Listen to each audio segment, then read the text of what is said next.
Hello, friends. Welcome back to Scrapping the Stash with Gail. It's Alphabet Roulette time, where we let the letters boss us around and the stash decides what we're creating. If you love using what you have and creating with confidence, make sure you're subscribed. New videos come out every week to help you use that stash. Let's see what the wheel has in store for us this month.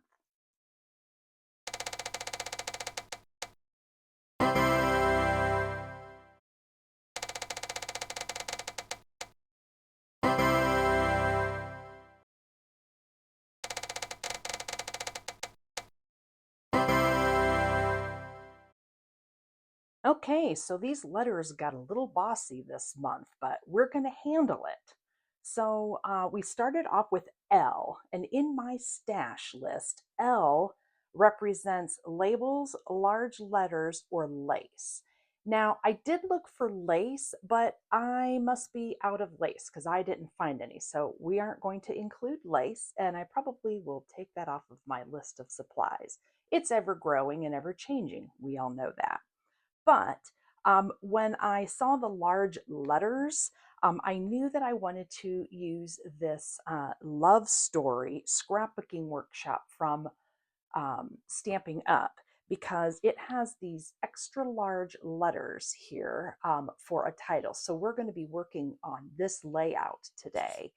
And that would include my large letters, tongue-tied, I also have this label punch that I probably will bring in some labels. And also the kit does have some labeling in it, but I wanted to also use my punch from Stampin' Up. This is retired, but I remember buying this and I use it quite a bit. So that's going to be my L.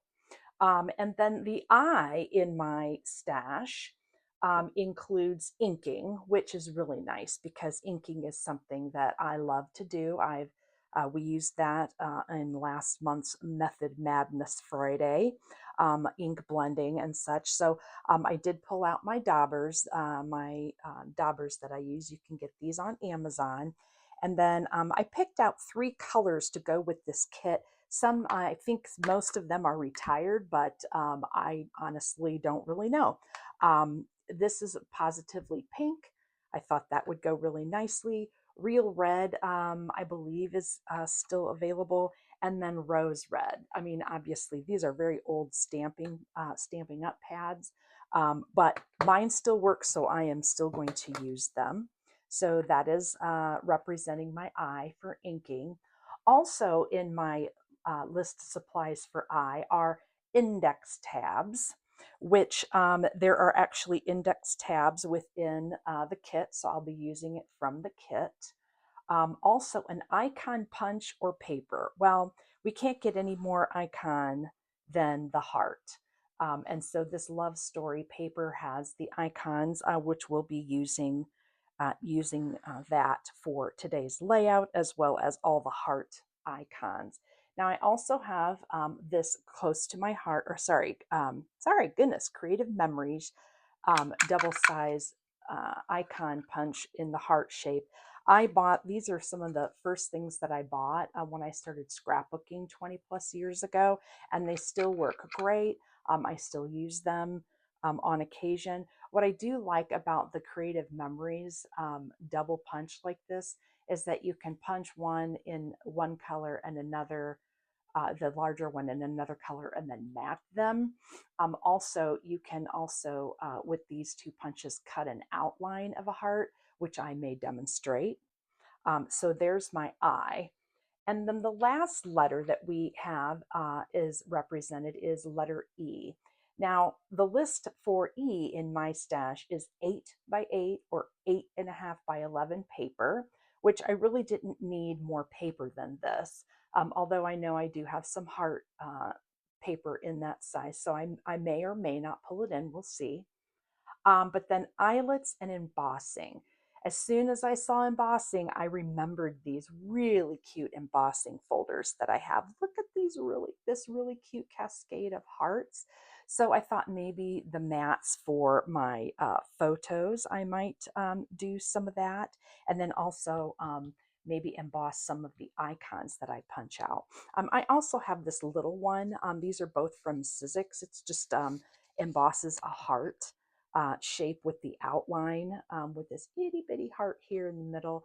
I may or may not use that as the workshop actually has these hearts here already in the similar shape and style. So I may or may not use this one, but I'm definitely going to be using this for the embossing.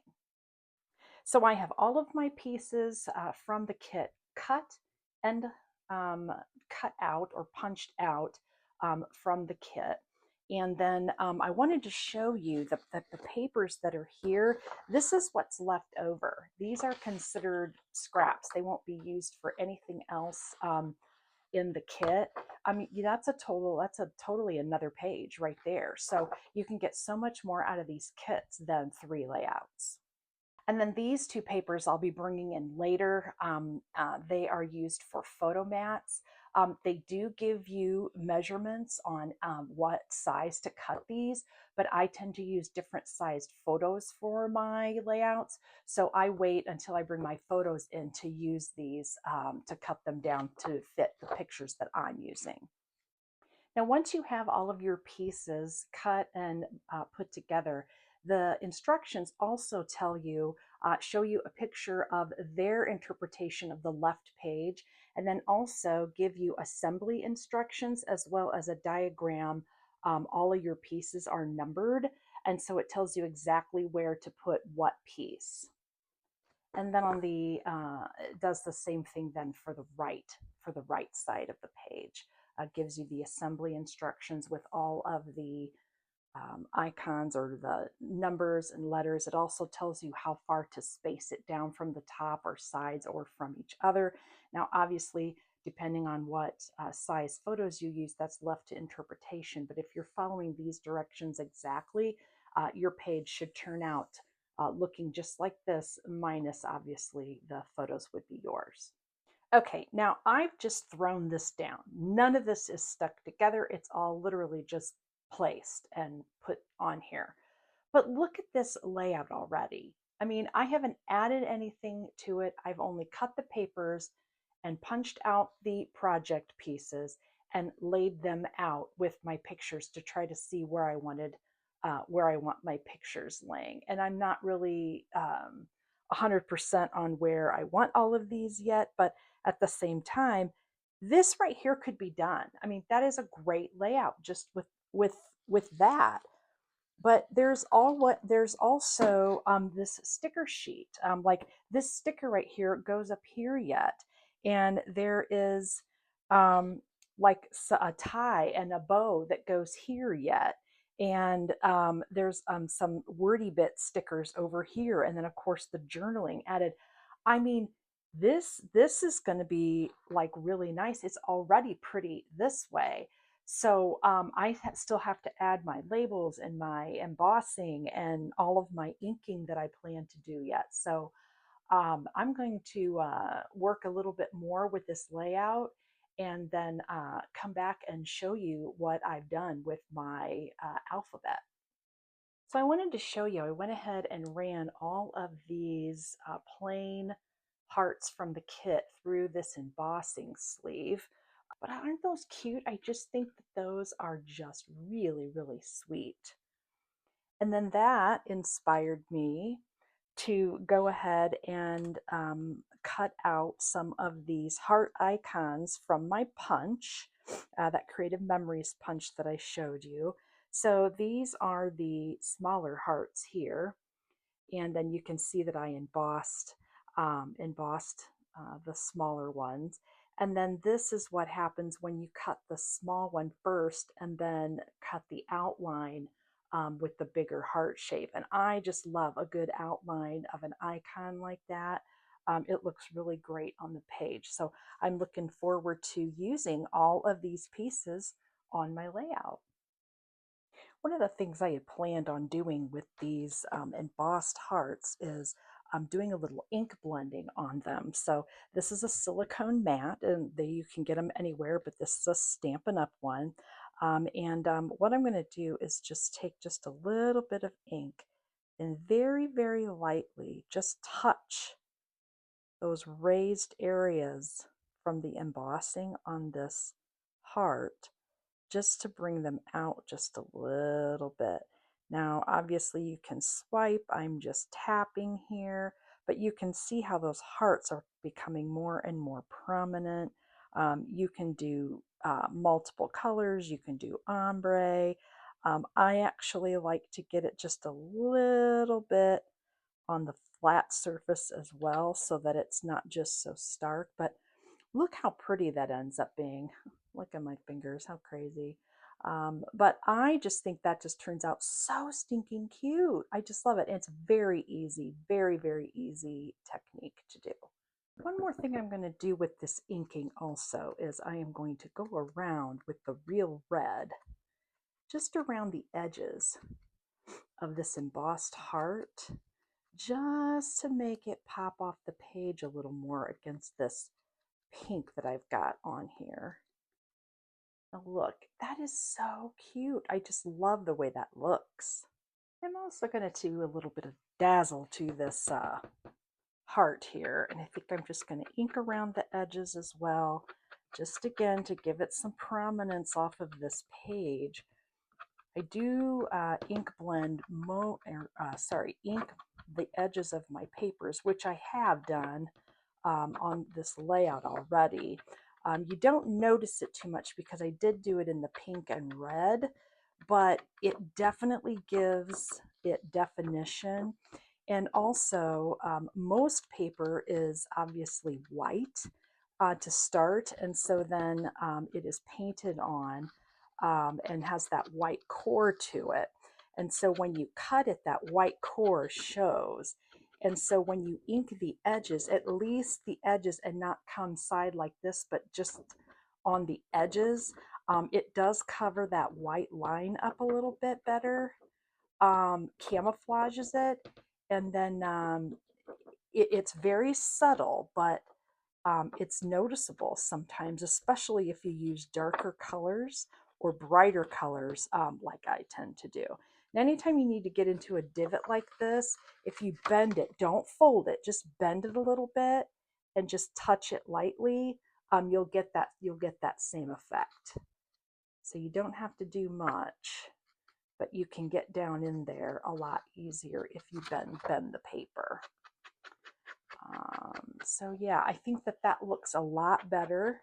It's not that noticeable on camera, but when you put it down on the paper that is a lighter color, it's going to be noticeable by far. So another thing while I'm assembling this that I've looked at and thought I would really like to see to zhuzh this layout up just a titch would be to do just a little bit of ink blending in the background over here, and then also maybe up over here where my picture's going to be. I'm going to start out with the pink color that I'm using for this layout. Just because I am afraid if I start with red, it's going to be too dark. I want it very light and very subtle, just almost like a shadow behind where the embellishment cluster and the pictures are going to be. I don't know how much that's picking up on the camera, but I can see a very subtle shift in the background color of that pink there. It's very, very subtle, but it is what I want as well. Now I'm using the back of this heart that's going to go down on the project so that it's not going to be seen. And I'm just dabbing off that initial top layer of ink so that I don't get this look on my project. I'm really liking the way this is turning out. You can do this one of two ways. Light-handed with a normal amount of ink, or heavy-handed with just a little bit of ink. And I prefer to be, I tend to be a little heavy-handed. I usually put down more ink than is needed. And so that's why I barely dab, and I dab most of it off. It helps me control how much of it goes on my paper, because you can always add more, but you can't take it away. Now that I've removed this heart, you can see the subtle difference in the color. I'm really, really liking that. Okay, so here's the finished layout. We went from nothing but a kit with some labels, some embossing, and some ink blending. All of those things with Alphabet Roulette, and we beat the roulette table again. Applause for us. So this layout, we started with the Love Story workshop kit from Stampin' Up. And as we discussed, this was project number 3 here, and I pretty much followed it to the T. I did go ahead and add some embossed heart icons to the layout, which we discussed in the beginning of the video. And I just love how these inked embossed hearts turned out. I love all of the inking around this big white heart. It really makes it pop. Even though it's subtle and you may not be able to pick it up on camera, that ink blending behind all of these embellishment clusters really, really just gives it a nice softness to the layout.